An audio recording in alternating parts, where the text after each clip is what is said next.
The UK has been free from the bloc since the turn of this year, ending 47 years of membership that forced it to abide by rules set by the European Union. But the split from the EU almost ended in disaster, with nearly a year of tense and often extremely bitter talks on a post-Brexit trade deal threatening to derail the process on several occasions. However, the two sides managed to avoid a potentially disastrous no-deal scenario by agreeing a deal on Christmas Eve last year with just a week to go of the agreed transition period.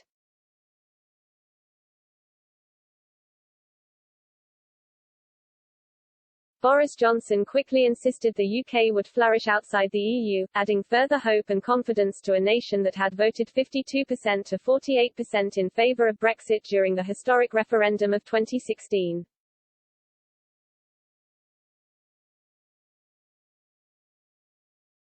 Arch-Remainers have tried to pour cold water on Brexit Britain's prospects, but the raft of trade and investment deals struck by former International Trade Secretary Liz Truss and successor Anne-Marie Trevelyan have not gone unnoticed.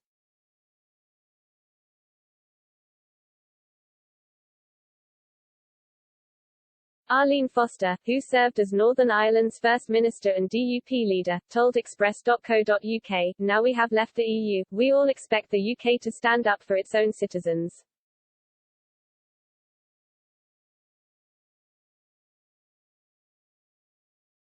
The signing of the New Zealand trade deal is a major milestone.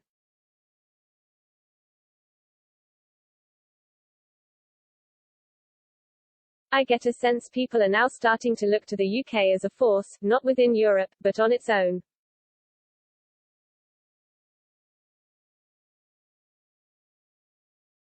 The UK has agreed several multi-billion-pound trade deals with countries around the world, paving the way forward for Brexit Britain to develop fruitful and lucrative relationships outside the EU.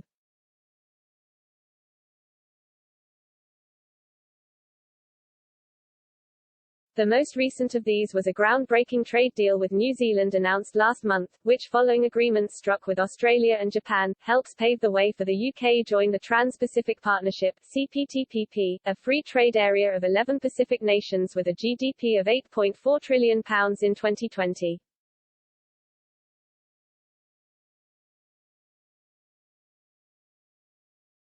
Trade between Britain and New Zealand was worth £2.2 billion in 2020, and the government is hugely confident this is set to grow under the new deal.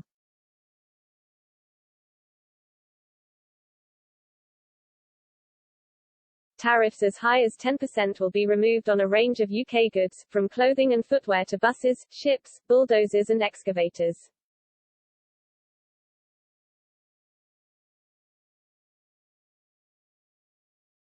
The government insisted this will give British exporters an advantage over international rivals in the New Zealand import market, a market which is expected to grow by around 30% by 2030.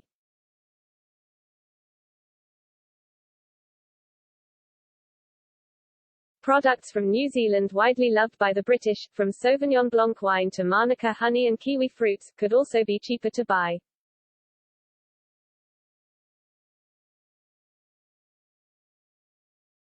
The government added, UK workers will benefit from improved business travel arrangements and professionals such as lawyers and architects will be able to work in New Zealand more easily, allowing UK companies to set up shop and bring the best British talent with them.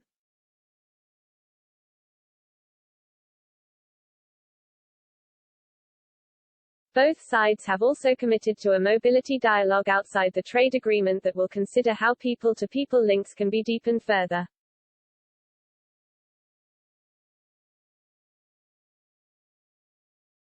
Earlier this week, Ms Truss once again paved the way for Britain to the CPTPP, which could add billions of pounds to the country's economy.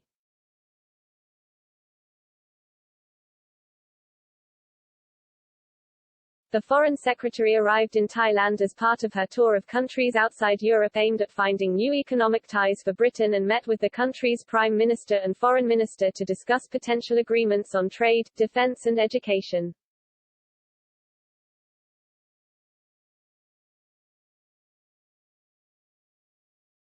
Trade between the two countries is worth an estimated £4.7 billion, with more than 5,000 UK companies currently exporting goods to Thailand.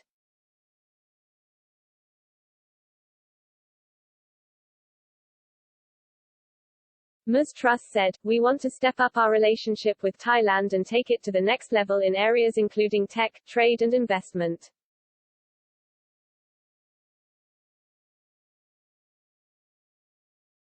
We need a deeper relationship that reflects Thailand's growing economy and positions Britain at the heart of the fastest growing parts of the world.